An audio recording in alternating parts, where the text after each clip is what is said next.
When our guest speaker, Charlie Cook, shares his analysis of the national political scene, people sit up and listen.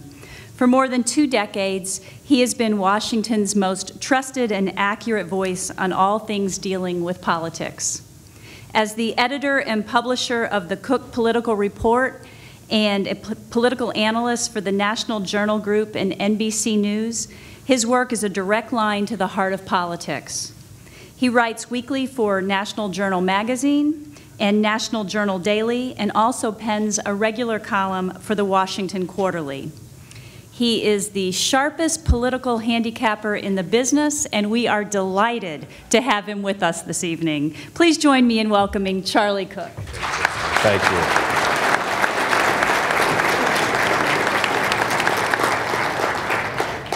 Thank you very much, Ramona, and thank you our 50-something sponsors over there. Thank you very much for having me over. I spoke last fall right across the street at the Convention Center, a big meeting that managers meeting that United Technologies had. But I was also thinking that back when I started my business in 1984, I believe my first out-of-town speech in the late 80s was to this organization, and I doubt if anybody here was there then, but anyway, I remember being absolutely terrified. But anyway, thank you for having me. I've been in Washington since 1972, started my business in 1984, but some of you, and a few of you have heard me say this, but I consider my primary qualification for being a political analyst the fact that I was born and raised in the state of Louisiana, where politics is in our blood. You know, this is the insurance state. What state can boast that at one point we had 3 consecutive state insurance commissioners go to federal prison? I mean, really, nobody. I mean, New Jersey, Illinois, Massachusetts, nobody can claim that. Or at one point we had a governor's race back in 1991 that was between, you remember David Duke, a former Grand Dragon and wizard of the Ku Klux Klan, and Edwin Edwards, the incumbent, who was a crook and a philanderer, and the good guy in the race. You know, that was the year they had a pro-Edwards bumper sticker that said, "Vote for the crook, it's important." And,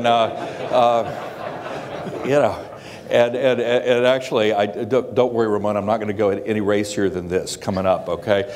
But at one point, Governor Edwards said, talked about Duke, he said, well, we have one thing in common, I'm a wizard under the sheets too. But anyway, we won't no farther than that. But anyway, those of you who are political junkies will be happy to know that Governor Edwards got out of prison earlier this year and promptly got married, and I think he's 84.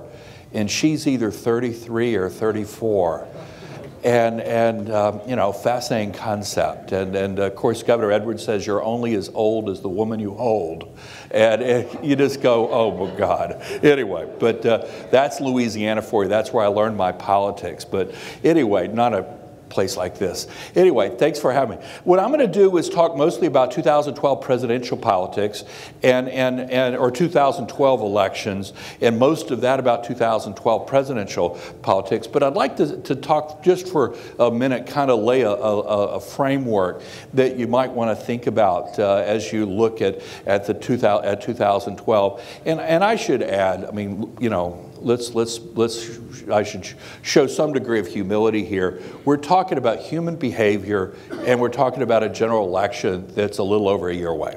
And so obviously events can change things, circumstances can change. We have to make sort of allowances for that. But that doesn't mean you can't look at the dynamics and kind of try to figure out, based on what we do know now, where things seem to be headed. But there should be a disclaimer here that says, you know, this is for entertainment purposes only. If this guy's accurate, it's purely accidental. I mean, I'm only being half facetious, but you know, we have to keep that kind of thing in mind. Now, but think about American politics for a minute through the lens of the U.S. House of Representatives. And if you think about it, for 40 years, from 1955, when I was 2 years old, 1955 to 1994, one-party Democrats had a majority in the House of Representatives, 55 to 94. And think about that period of 55 to 94. Think of all the things that happened, most of the Cold War, the Vietnam War, the Civil Rights struggle, Watergate, I mentioned Vietnam, 3 assassinations, 6 recessions, but no matter what, one party had a majority in the House of Representatives, Democrats. Then in 1994, you remember it was President Clinton's first term midterm election. You had that Newt Gingrich-led Republican wave election that washed out the Democratic majorities in the House, and actually the Senate too for that matter. So Republicans were in the House for 12 years. They had a majority in the House for 12 years. 2006, the war in Iraq hits its low ebb. You had a series of scandals, Bob Ney, Jack Abramoff, Scooter Libby, the Mark Foley congressional page scandal hit. Republicans lose their majority. Democrats are in. Nancy Pelosi speaker for 4 years. Then last fall, November, Democrats get washed out. So 40 years of one party in power, followed by 12 years of a party in power, followed by 4 years of a party in power. And it's like the circle's getting smaller and smaller, tighter and tighter. Things are moving faster and faster. And what I think it's telling us is the American people do not have the patience, they don't have the tolerance that they had back when they would put one party in power for 40 years or the other party in power for a dozen years. And I was trying to kind of figure out how to make this point to a group of young people not long ago. And it hit me to compare like this. You know, I was telling them, you know, when I was young, television sets did not have remote controls. And you actually had to get up off the couch and walk across the room to change the channel. And they looked at me absolutely horrified. But now, if you don't like what's on, click. Don't like what's on, click. You don't like what's on, click. And today, that's sort of how a lot of not all voters certainly, but that's increasingly how a lot of voters are, where they will go, if they don't like what's happening, they'll hit the button and they'll click and go away from them. And it's just become a lot more volatile, a lot more tumultuous than it used to be.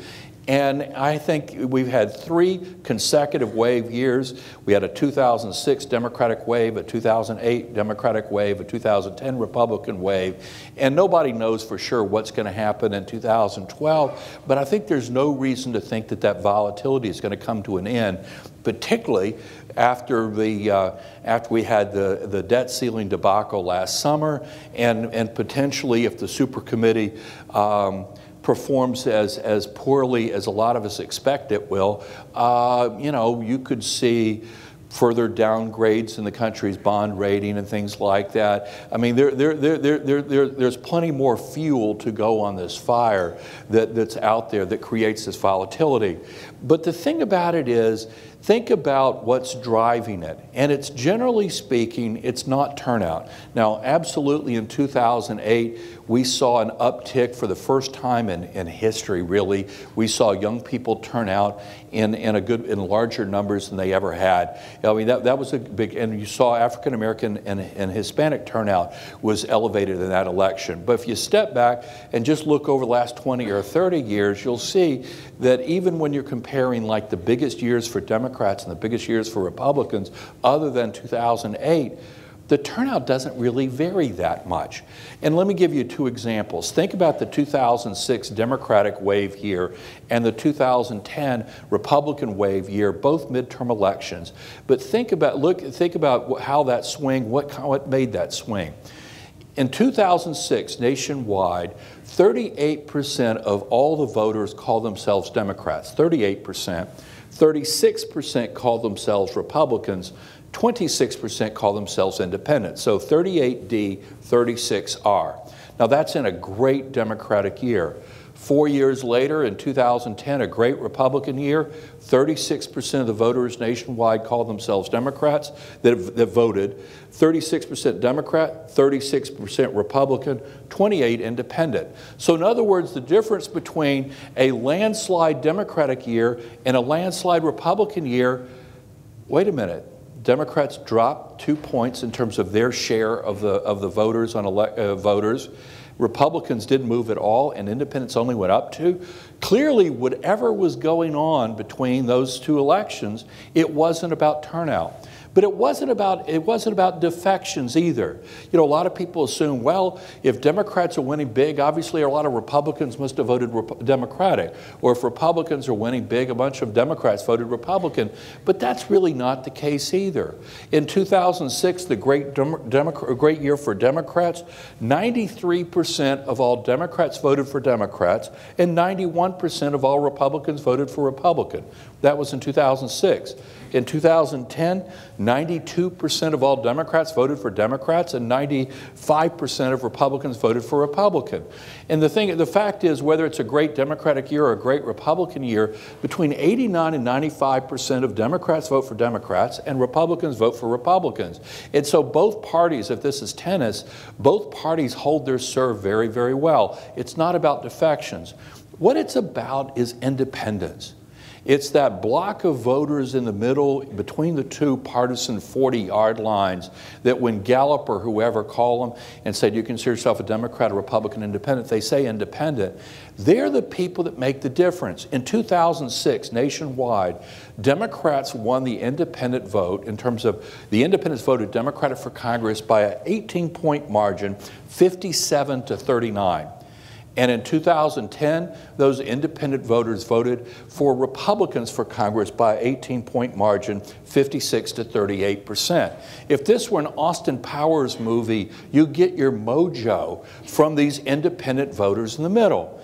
Now, the thing about these independent voters is they don't love politics. They don't love politicians.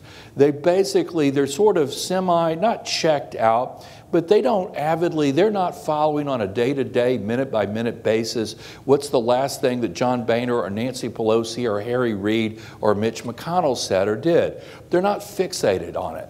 And if you think about it, you know, conservatives and Republicans, you know, at night, they like to watch Fox. And to a lesser extent, liberals and Democrats like to watch MSNBC. But you know what's the #1 rated cable network in the country?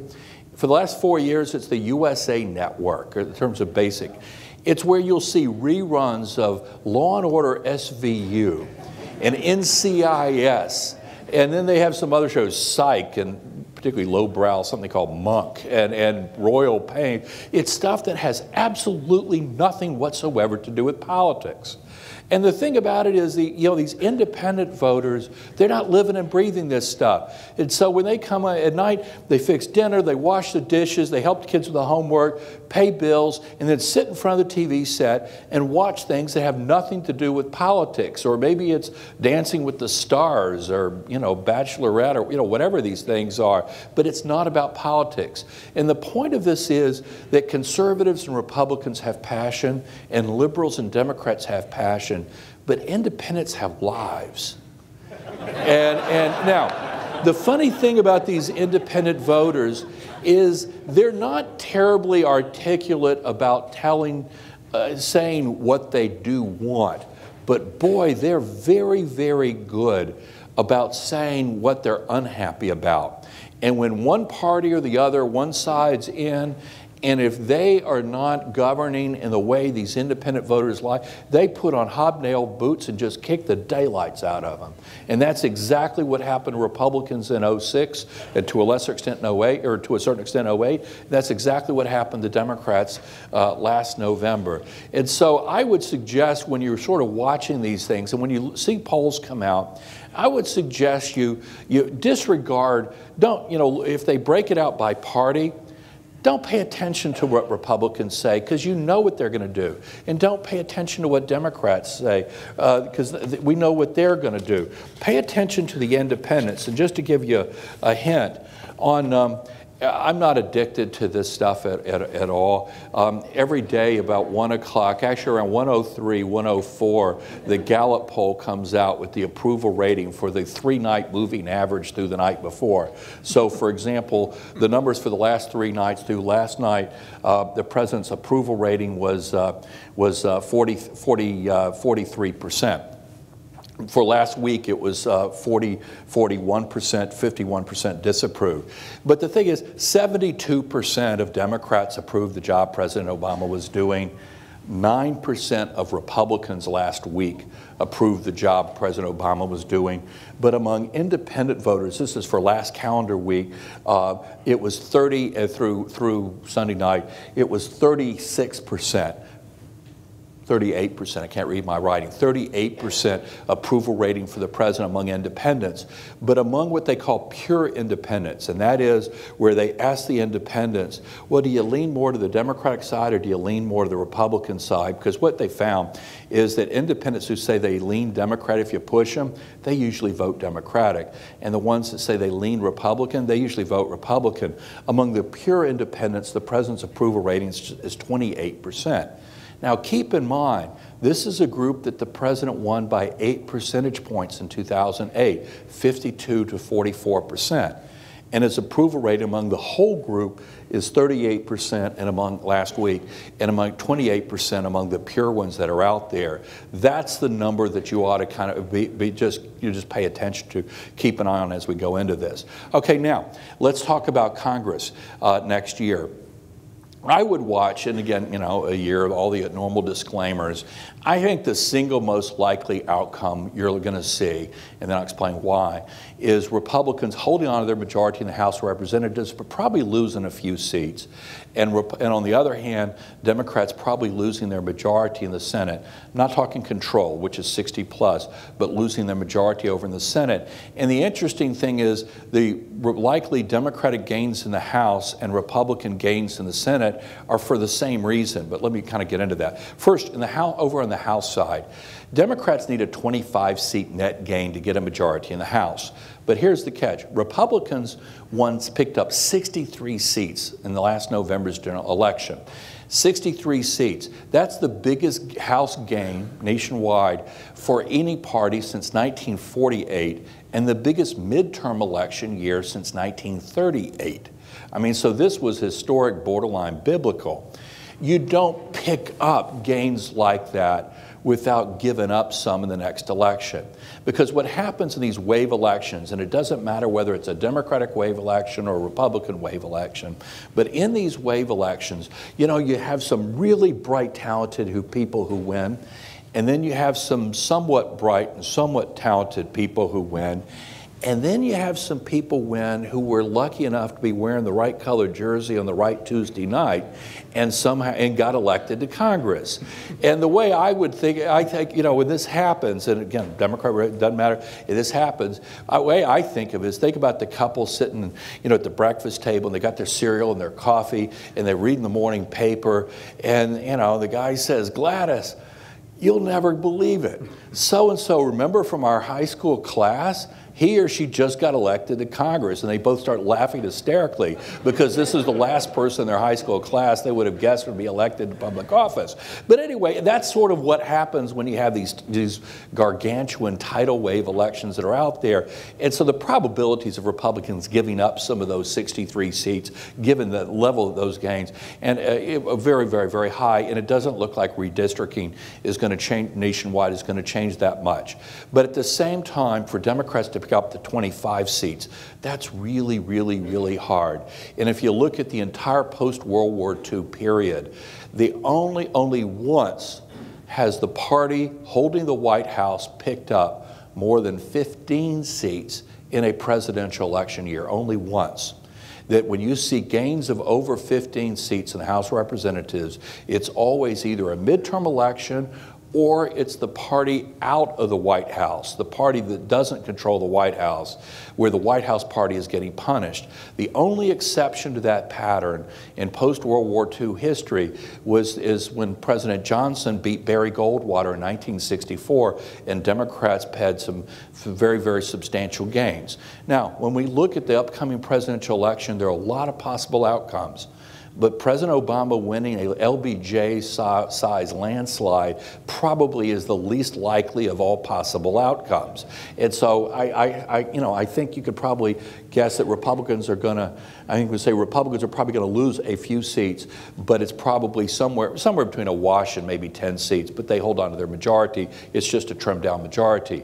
But that same dynamic that hurts Republicans over in the House hurts Democrats over in the Senate. Because as you know, the Senate has 6-year terms. And so the table is set, or the cards are dealt for the U.S. Senate any given year 6 years earlier. And back in 2006, great Democratic year, Democrats scored a net gain of 6 U.S. Senate seats, which is a lot in the Senate. And as a result, there are 23 Democratic seats up at risk and only 10 Republican. Now the Senate's 53-47, so Republicans need a net gain of 3 if they win the White House, 50-50, Vice President breaks the tie, or 4 seats if they don't. But when you've got Democrats with 23 seats up and Republicans at 10, where Democrats have almost 2.5 times more exposure to losses than Republicans do, wow. That's tough. That's really tough. And then think of my 3 categories, the really, really bright and talented, and the kind of bright, kind of talented, and the people that were really lucky. Well, Democrats have some pretty lucky people that are in that group of 23. And when you sort of look at it race by race by race, there are basically 10 really vulnerable Democratic seats and only 2 or 3 vulnerable Republican seats. And you know, one of them next door over in Massachusetts was Scott Brown. Frankly, I think he's going to get reelected. But anyway, but the thing about it is that's a real imbalance between the two sides. I think probably, you know, the range of outcomes is Republicans picking up somewhere between 3 and 6, more likely 4 or 5. 4-seat gain would put Republicans at 51 or 52. Now notice we're not talking about control, because control in the U.S. Senate with filibusters and all that, that doesn't happen until you have 60-plus seats that you can count on. No matter how horrific and ill-conceived a piece of legislation you have, you can count on 60 votes for you, no matter what. That's control. We're talking about maybe 53, 54 Republican seats at the very, very high end, you know, nowhere near control. So probably small Republican majorities in the House and Senate, I think, is the single most likely outcome in the next election. Now let's talk about 2012, but I want to lead in by talking about the Republican Party. And keep in mind that I'm not really talking about Connecticut as much as the nation as a whole. And the Republican Party today, it obviously looks a lot different than it did in the old days. And you think of the old legacy establishment Republican Party, the party of Eisenhower and Nixon and Ford and Bush 1 and, you know, the Bob Dole. That Republican Party has sort of shrunk down to, right now it constitutes about 1/3 of the Republican Party nationwide. And another 1/3 over here is basically the Tea Party movement. And that leaves 1/3 in the middle that, and this is I'm stealing this from Bill McInturff, who's one of the top Republican pollsters, and he's sort of the Republican side of the NBC Wall Street Journal poll. And Bill said, you know, 1/3 is the a third's the Tea Party movement, 1/3 is the absolutely not Tea Party movement. And the middle 1/3 is a group that largely agrees with and is sympathetic with the Tea Party movement. They really are, but the end of the day, their loyalty is to the Republican Party and not to the Tea Party movement. So that's one way of looking at it. You know, you can look at it, you can slice and dice it a bunch of different ways. You could say Tea Party, you could say the social, cultural, religious conservatives, and then the establishment. You can cut it different ways. I think for the purposes of 2012, it's probably simpler just to say that 1/3 of the Republican Party is the old-fashioned Republican Party, and 2/3 of the Republican Party is really conservative Republican Party. And that's, I mean, I think for all purposes of 2012, that probably is better. And that those people really want to nominate someone that with their sort of that's of their ilk, of basically hard-charging, take no prisoners, that sort of thing. Okay, now let's back up. We're going to do general election and then talk about the Republican nomination. In terms of the general election, what I would sort of, let me throw out a couple of thoughts. Number one, generally speaking, when an incumbent president is running for re-election, it's a referendum on the incumbent. It's not a choice election as much as a referendum. And if you think about it, if no incumbent president's running, that's like, and they're just a bunch of people running, that's where like going into Baskin Robbins and looking up at the 31 flavors and narrowing it down to 2, you know, strawberry, pistachio, and choosing between the two. But when you have an incumbent president running, it's really more of a referendum. It's, do I want to extend this president's contract for another 4 years, yes or no? That's the pivot point or the fulcrum, is do I want to re-elect this president? Point one. Point two, that at least in this country, the economy is what dominates how people vote for president. I mean, every once in a while, you'll have a foreign policy election, but for the most part, it's about the economy. How's the economy doing? It's doing well, not well, getting better, worse, getting a lot better, getting a lot worse. How do they perceive the economic stewardship of that president, and how's their pocketbook doing?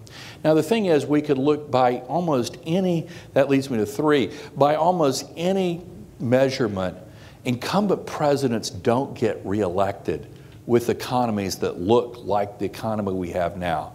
And you know, I could bore you with a lot of statistics, but you're business leaders, you see the business, you know, you see the numbers in your slice of the economy. But whether you look at unemployment, or whether you look at GDP growth, whether you look at change in real disposable income, change from a year earlier, which is the best economic indicator, whether you look at household income, whether you look at the poverty rate, all these indicators. Remember the old TV show from the 1960s, Lost in Space?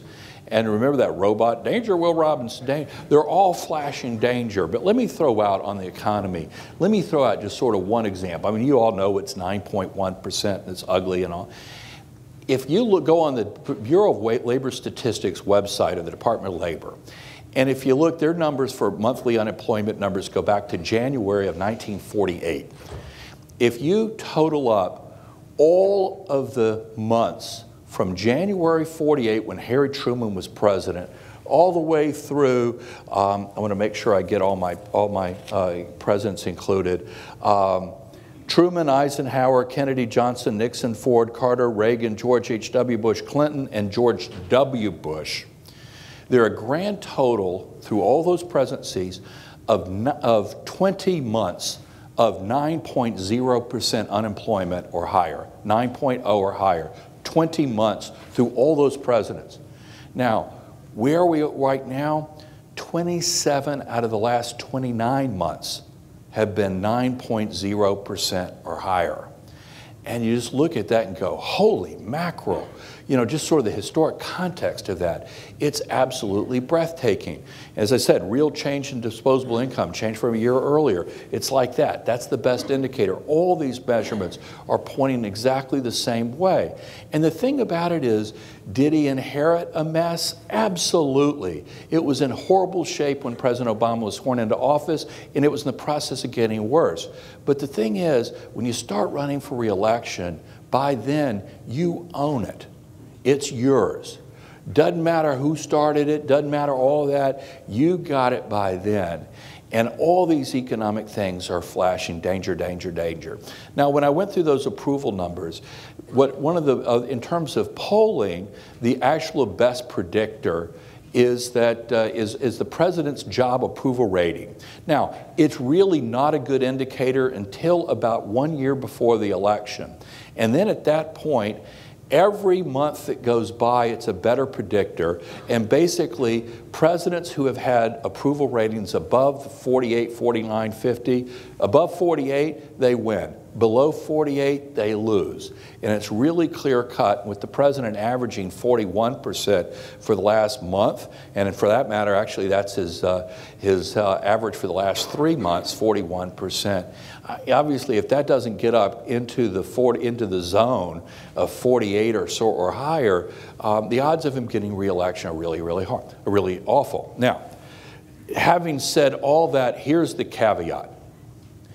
That the whole thing about referendum, that it's a referendum on the president, it assumes that the other party nominates a placebo. somebody that doesn't alienate any of those voters between the 40-yard lines. Well, here's the dirty little secret. They don't let you nominate a placebo. You got to nominate a real person. And the thing is, how does that real person do? Well, you know, and it depends. So this is where I come up with my Clint Eastwood Dirty Harry scale. Okay? Now, bear with me. On this end of the dirty, or first of all, for those of us, I mean, how many people have seen Dirty Harry? Okay? All right. Somehow I think if I was speaking to PETA or something, it might be different. But anyway, you remember the operative scene. The bad guy, they've had a shootout. Harry Brannigan, you know, Clint Eastwood, they've had this shoot. The bad guy's lying on the ground, and the bad guy's pistol is about this far from his reach. And he's looking at Harry, and he's trying to decide whether to go for his gun or not. And Harry's looking down at him and says, you know, this is a .44 Magnum, the most powerful handgun in the world. Isn't Smith & Wesson up here? Yeah? Anyway, I don't know whether, I don't think he said in the movie who made his .44, but anyway. And he said, the question is, did our fire 5 shots or 6? In other words, does he have a live round left in the pistol or not, as this guy's thinking about reaching for it? And so Harry's looking down. He said, well, how about it, punk? Do you feel lucky? Okay, now let's think of the Republican Party. If they felt really, really lucky, if Sarah Palin had run and they decided to nominate her, obviously the Republican Party felt really, really lucky, because that's not exactly the path of least resistance to winning all those between the 40-yard line voters. Now, sadly, Sarah didn't run. And it's not terribly surprising. I mean, after all, she's got a $1 million a year contract with Fox that ends the day if she gets in the presidential race. She gets $75,000 per speech, and then, you know, her book deals and stuff. But the thing is, I mean, look, Sarah's making a lot more money than God ever intended her to make. Look, I wouldn't cheat off of her in physics class, but she's smart enough to know she's got a really sweet deal, and as my kids would say. So, okay, but that would have been the, do Republicans feel really, really lucky? Okay, now let's come in one notch from Sarah, and that would be Michelle Bachmann. Boy, she would be a pretty heavy lift for those between the 40-yard line voters too, huh? And so, you know, that's where they feel pretty lucky. Okay, now, I'm watching the edge of the stage here. Now we get to Rick Perry. Ooh, you know, we're somewhere getting close to the tipping point where it's still, boy, they'd have to feel pretty lucky, but on the other hand, you know, he'd probably have a better shot at it than Sarah or Michelle, but, you know, Perry's been running in a one-party state. I mean, Texas is a one-party state. Or if there are two parties, one's the Republican Party and the other's the Tea Party movement. And you know, for Perry, you know, a Republican doesn't have to be particularly careful in Texas. They can say pretty much whatever they say. Well, it's secede for the Union. You know, you can't, you know, if you're running for president, you really can't say stuff like that. And you just have to be more careful, and you have to kind of dial it back and all that. And, you know, if you want to make the point, as he was, that actuarially speaking, that Social Security for 20 and 30-year-olds, and that's what he was talking about in that debate, that there's, you know, baby boom generation is retiring, and there are going to be fewer people paying into Social Security. And look, there are some, you know, he's absolutely right that Social Security as we know it is not sustainable for people in their 20s and 30s. Having said that, do you really want to use the term Ponzi scheme, you know? And so, and he's getting better. I don't think he stuck his foot in his mouth during the last two debates. But the thing is, he's already lost. He's gone from 30,000 feet to about 500 feet. And well, you know, so that's right there. Then I'd put Herman Cain in the same place. I mean, at different circumstances, obviously.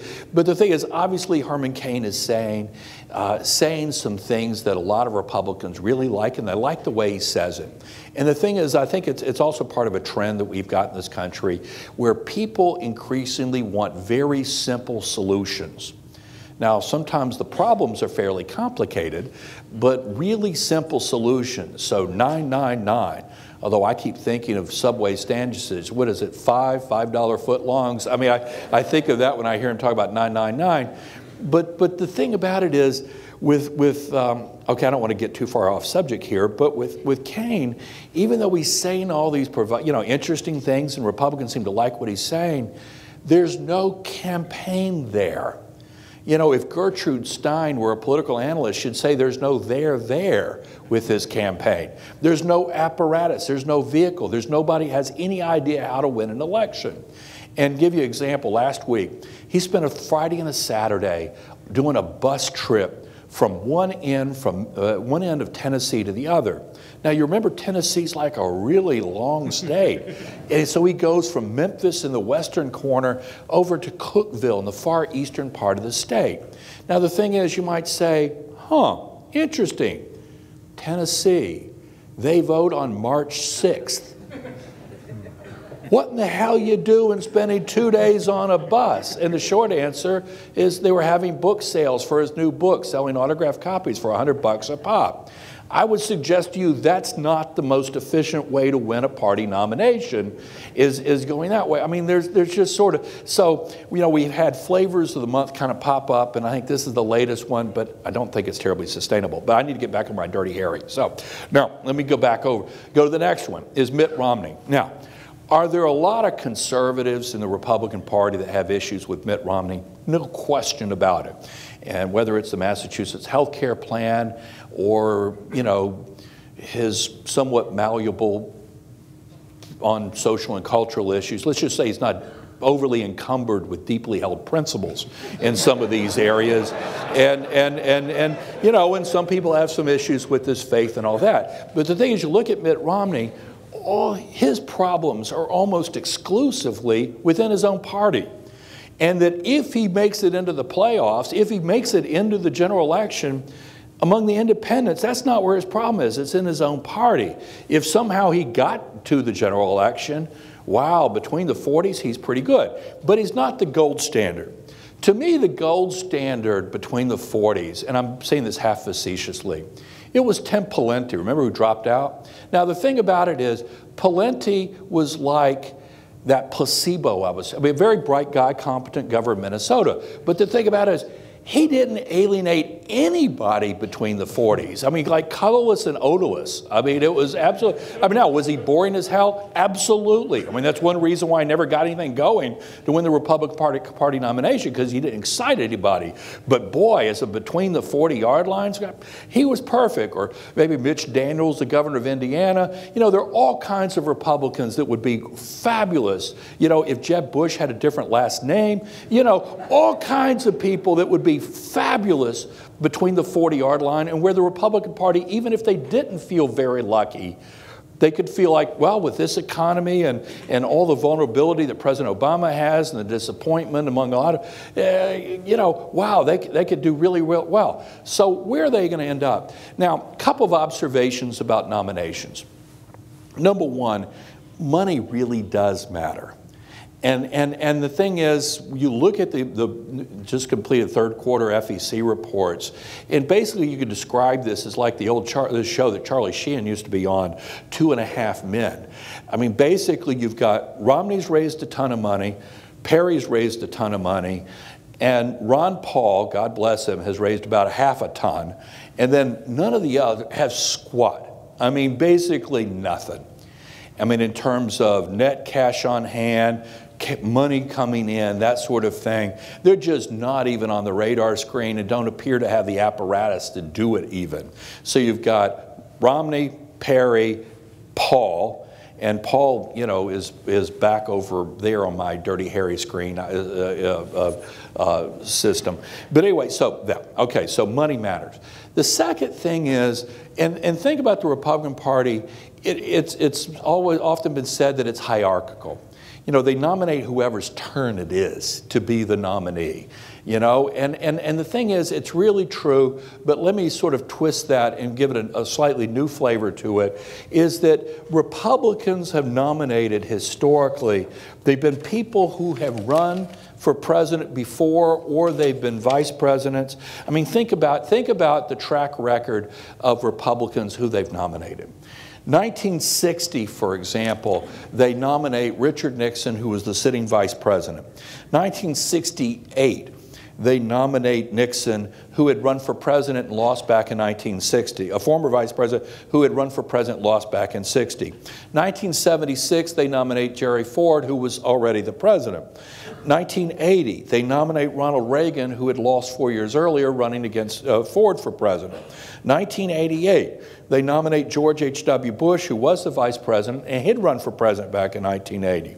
2008, they nominated John McCain, who had run and lost to George W. Bush back in 2000.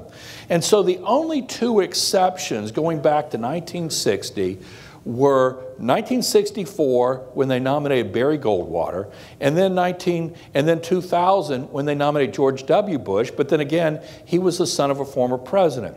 But the point of this is they nominate people who have played at that level before. And when you look at that, you look at, you know, Romney's run for president before, Ron Paul's running for president before. None of these other people have sort of played at this level before. And when you watch Romney in these debates, you notice how smooth he's gotten. Just sort of, I mean, he's played at this level before, he's been there, he's got it down. Now think about, you know, and for Perry, who, you know, is the only other well-funded candidate, getting in late was probably the worst thing he could have done. And I'm going to say this next with all due respect to Hartford, and I was in Baltimore this morning, is that there's a reason why Broadway plays preview here in Baltimore and Pittsburgh and places like that before they go to Broadway with the Barracuda critics. You know, they kind of work out the kinks. It's a shakedown cruise. You know, you preview other places and several places around, get it honed down, so when you go to Broadway, you're ready for the really big show. Well, jumping into a presidential race when the debates have already started, the spotlights are on, the wall-to-wall news coverage, and you don't have that shakedown cruise period. Horrific mistake. And so there you've got it. So all of these sort of things we're looking at are pointing towards Romney, but there's one major hang-up, is that 2/3 of the Republican Party really don't want to nominate anybody like Mitt Romney, because he's just entirely too moderate for him. I would argue, though, that this is going to come down where Republicans collectively have to decide between their hearts and their heads. And their hearts, for 2/3 of them, is to nominate somebody that is like a Rick Perry, a Herman Cain, a, you know, Michelle Bachmann. I mean, somebody from that wing of the party. That's what they really, really, really want to do. But then they're going to be looking at the numbers, and they're going to be looking at what I would call the differential. How does Romney do against President Obama versus how, for example, a Rick Perry or a Herman Cain or whatever do against? Now, if the gap is narrow between the two and Romney doesn't perform that much better against President Obama than the other guys, then the other guy's going to win because that's where their hearts are. But if you see, and I think we already are starting to see that gap widen and widen and widen and widening, ultimately they're going to have to make that choice between their hearts and their heads.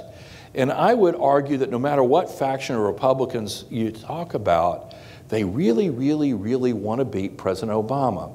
And now, historically, electability is not a huge driver for people in terms of who they decide to support for their presidential nomination. But historically, I'm not sure we've had gaps like this before. And I'm not sure Republicans are in the mindset of like 1964, where they decide to basically go off a cliff.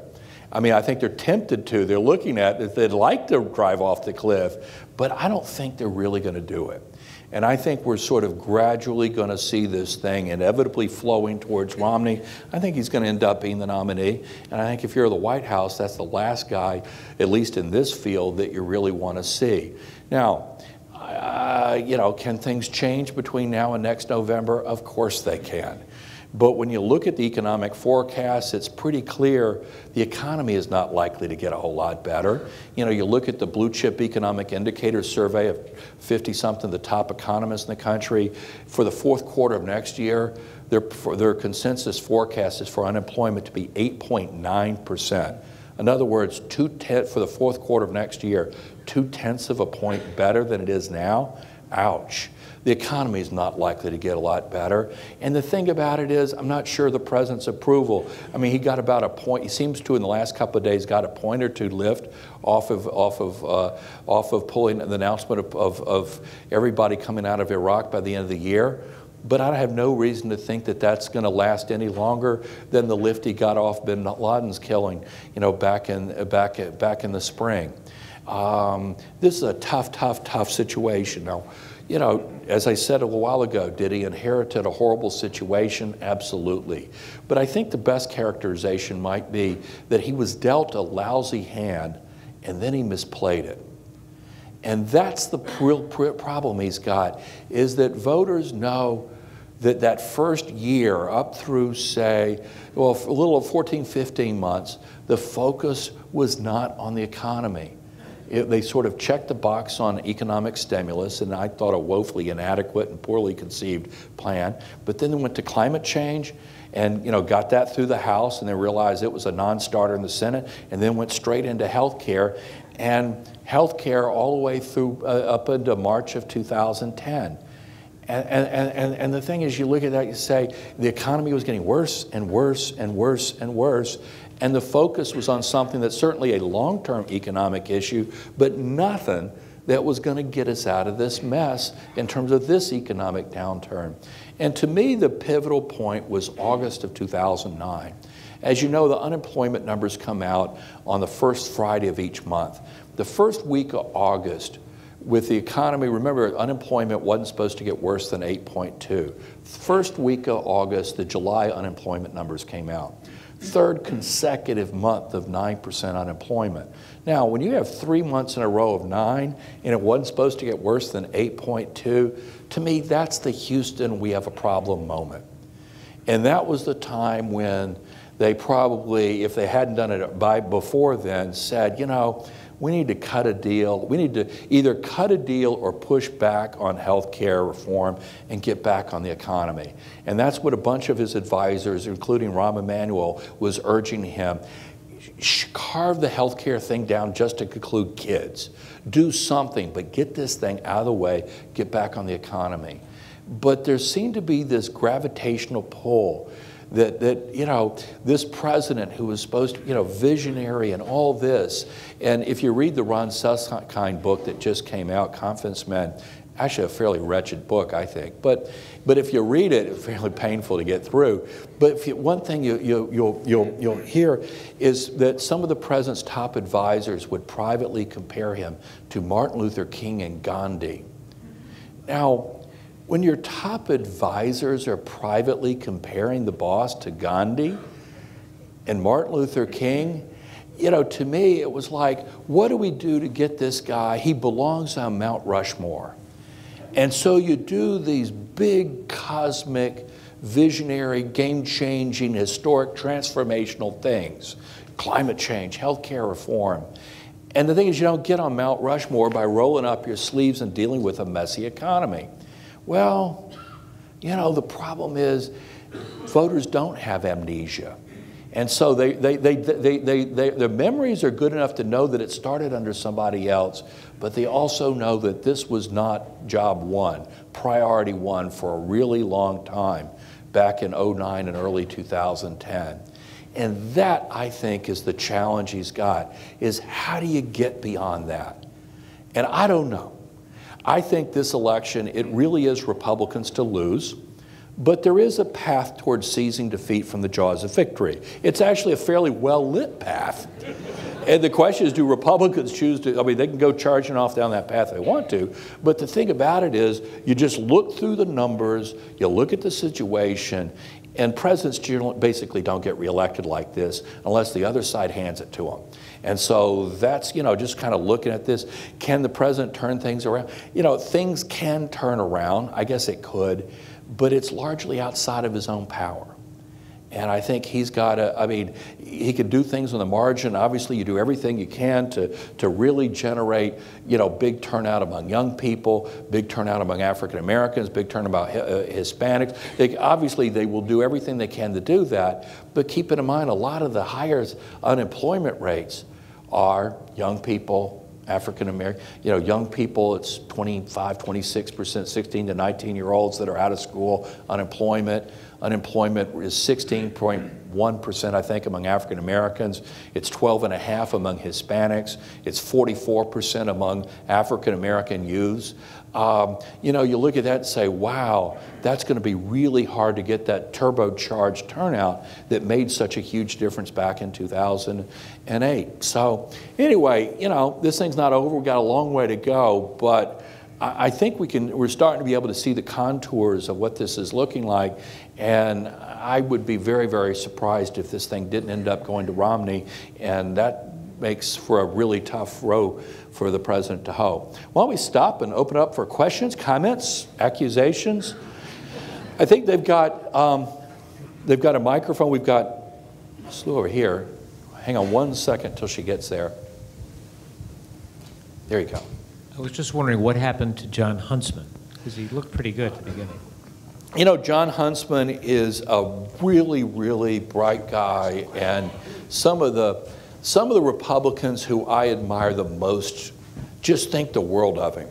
The problem is this: I think John Huntsman is from a Republican Party that doesn't exist anymore.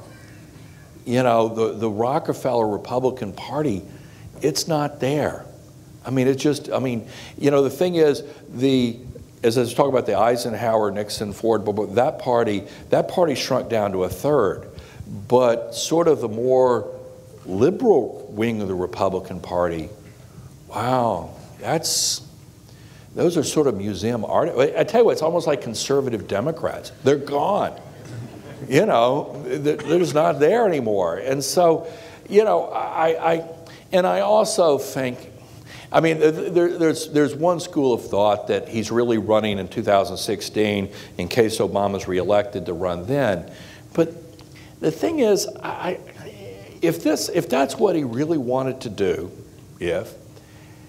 why did he take the job as ambassador to China? Now, you know, we're talking about a party that, you remember at one point last year, there were national polls, good polls, that showed that, you know, as many as 40% of Republicans didn't think that President Obama was born in the United States. So do you really want to be his ambassador? I mean, if you really want to move up in the Republican Party, and particularly given a track record of pretty moderate positions on a lot of these cultural issues, wow, interesting. So I don't, you know, if I were John Huntsman, I'd be more tempted to run as an independent, and that's actually the interesting is the American people would love to see a strong independent candidate. I mean, they really, really would. I mean, they've kind of maxed out on both sides. They really have. And the problem is, and it would have been very exciting if Colin Powell had run back in 1996. It would have been very exciting if Mike Bloomberg had run back in 2008. But the problem is when you have smart people looking at it, and everybody's got their own reasons for not running, but I know with Bloomberg, probably the deal breaker, the thing that had him, I think, most intimidated about running is this. Let's say he ran back in 2008, and let's say he got a plurality of the popular vote in a general election. Let's say he got a plurality of the Electoral College vote. And winning a majority of the Electoral College, that's a pretty lift in a real three-way race. But and for an independent, gosh, you know, it's obviously not happened in modern time. Not ever happened, really. But the thing about it is, if nobody gets a majority in Electoral College, it gets kicked over to the House. where each state gets, Connecticut gets one vote. Obviously with, all 5 Democrats, we kind of know where that one's going to go. But the thing about it is, you got to get a majority. You got to win in the House. You have to win in the House of Representatives. And Bloomberg looked at it, and he didn't see how he could possibly win a vote in the House of Representatives, where I think right now Republicans have, it's like 31, 32, 33 delegations. There's one tied delegation, and Democrats have like 16 or 17, something like that. How does an independent win that? And so, you look at that and go, wow, do I really want to beat my brains in for a year knowing that at the end of the day, this isn't winnable? Over here. Well, looking at the calendar. So you were the speaker up there. This disembodied voice. Yeah. Looking at the calendar, when's the two-part question? When is the earliest? January 3rd. Actually, this all got settled a couple of days ago. Finally. When is the earliest it would get? It would be finalized that a nominee would come out. Well, finalized is a relative term, and I'm not trying to weasel out of this, but remember, in the Obama won in Iowa, Hillary won in New Hampshire, and then it kind of seesawed, and then you started seeing the delegates gradually it moving more towards Obama, and then it sort of gradually, and then she ended up fighting until the first week of June. But the thing is, it started getting pretty clear in April that this thing, that it was mathematically impossible for her to get to the delegate point. Now, I think the analogy this time is that, you probably, I don't know. We don't know where Rick Perry is. Rick Perry gonna regain any altitude, yes or no? Or, because Kaine doesn't have the infrastructure, the campaign is it a two-way race that with, you start off with a big field? Remember last time on the Democratic side, you had Chris Dodd and Bill Richardson and John, you had that whole group, huge group, but basically had 2 people that really had a chance, and it was a duke out to the end. Now, we're not sure at this point if there still is. Perry was supposed to be the guy where he and Romney would duke it out to the end and see who came out on top. But the way Perry's collapsed, look at his numbers, and they've just gone into a, can he regain any of that or not? I don't think Kaine has the capacity, the campaign, to take advantage of this curiosity that's around him. I don't think he can translate it into anything. So we may know really, really soon that it's over, or, I think we will know by March. Is there a scenario that says it gets to be a brokered convention, or no? I would love in my lifetime to see a brokered convention. I'm not holding my breath. I wouldn't bet on it. I think we'll know if it looks. I think Romney will probably start consolidating. He's either going to consolidate this thing, I think, in, call it January, February. By the end of February, he's either going to consolidate it, or the opposition to him is just so entrenched that at that point, this thing becomes really really wide open. Keep in mind that a lot of the Republican primaries and caucuses, they are, except for this one little window, they're winner take all, and so there's a pop. And could somebody, and I don't want to open up a hornet's nest, but could somebody conceivably, you've got this flurry of early primaries and caucuses, then there's a gap, and then there's a whole bunch of them at the that are sort of late in the process, April, May, first week of June. And filing deadlines usually run about 2-3 months out. If the opposition to Romney is that intense, and Perry just, is on life support, and Kaine has nothing to work, could conceivably somebody jump in I guess it could. I haven't heard anybody even speculate about it, but it could, because there are a heck of a lot of delegates that are decided in primaries back in April, May, and June. So could that happen? Yeah, or March, April, May, June. So I don't know. Pretty interesting. Charlie, Yeah. one more question. One more. Okay, yes, sir. Yeah, I actually have two questions. To your point, is it possible for Donald Trump to jump in and change the dynamic? But the second question, because of how poorly the president is performing, could he be challenged by another Democrat, such as Hillary Clinton? You know, there are a lot of people I think would have been interesting if they had gotten in, but I don't put, you know, and to me, Mitch Daniels was an intriguing person. I mean, there are all kinds of people, but I think Donald Trump would have had a, to be honest, I would put him over, not ideologically speaking necessarily, but in terms of, I would put him in my Sarah Palin, Michelle Bachmann into the spectrum of Republicans having to feel really, really, really lucky or feeling totally hopeless, like, well, you know, but I don't think. Now, but, you know, yeah, somebody else could, but it'd be, I don't know, you know. But in terms of a challenge to President Obama, no. I mean, first of all, let's just talk about her and then talk about anybody else. You know, you look at her on television, and I mean, I think she's done a fabulous job as Secretary of State. She is beat. She looks just absolutely tuckered out. I think she's kind of, I think on her count, she probably has one of those calendars that counts down to January 20th of 2013, because I think she's ready to move on. And Lord knows she doesn't confide to me whether she wants to be a grandmother or president of a college or university or whatever she wants to do. But I don't think, you know, there's any chance of that at all.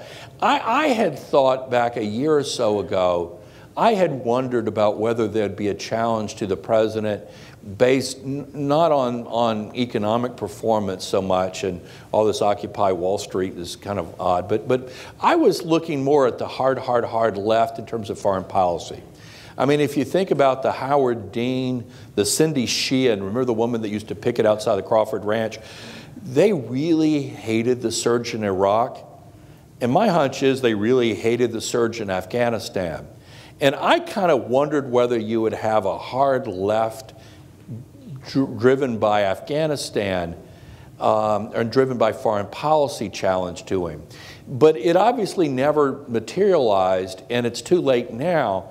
But I think part of it is the record is really clear that when you have incumbent presidents that get a challenge in their party, even assuming they're unsuccessful, that incumbent loses. And it doesn't matter whether it's Reagan running against President Ford in '76 or Ted Kennedy running against President Carter in 1980, or whether it's Pat Buchanan running against President George H.W. Bush in '92. I mean, the record's really, really clear what happens there.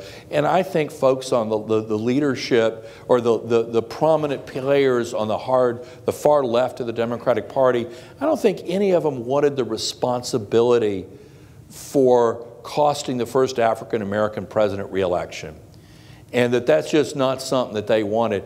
And frankly, I think with Howard Dean, I think Dean harbors in his mind some secret desire to run for president in 2016, and ticking off the Obama people or costing him re-election would not be a good course of action if somebody's dreaming about running for president in 2016. So I don't think it's going to happen. And Hillary was to president's right on foreign policy anyway, so I don't think it's going to happen there.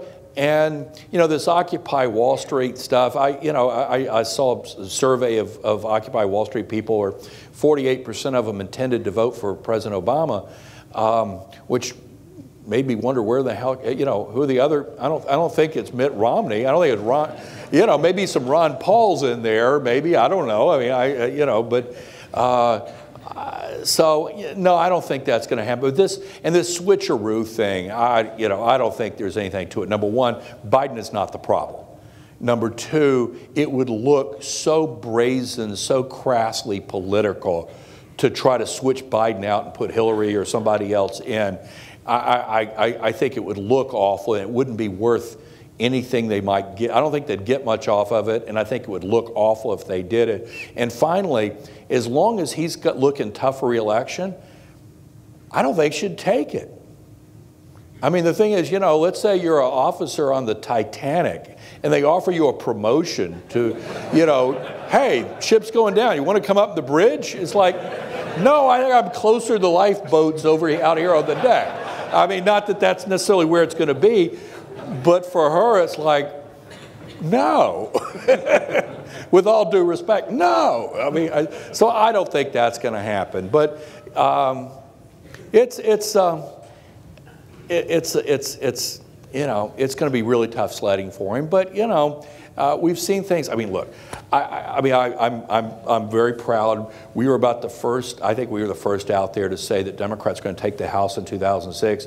We were basically the first to say Republicans are going to take it in 2010. But look, I thought in the summer of 2009, I thought John McCain, and I publicly said that he was dead. There's a very quotable line about, you know, the minister has entered the emergency room, last rites or something. I mean, you know, things can change because John McCain obviously came back to life and won the Republican nomination. So things happen, but it would require big things to kind of change the trajectory where this election's thing. Anyway, you're the employers, you're the business leaders, you know, I know sometimes business people feel kind of unappreciated, and particularly when there's, you know, Occupy this and that going on.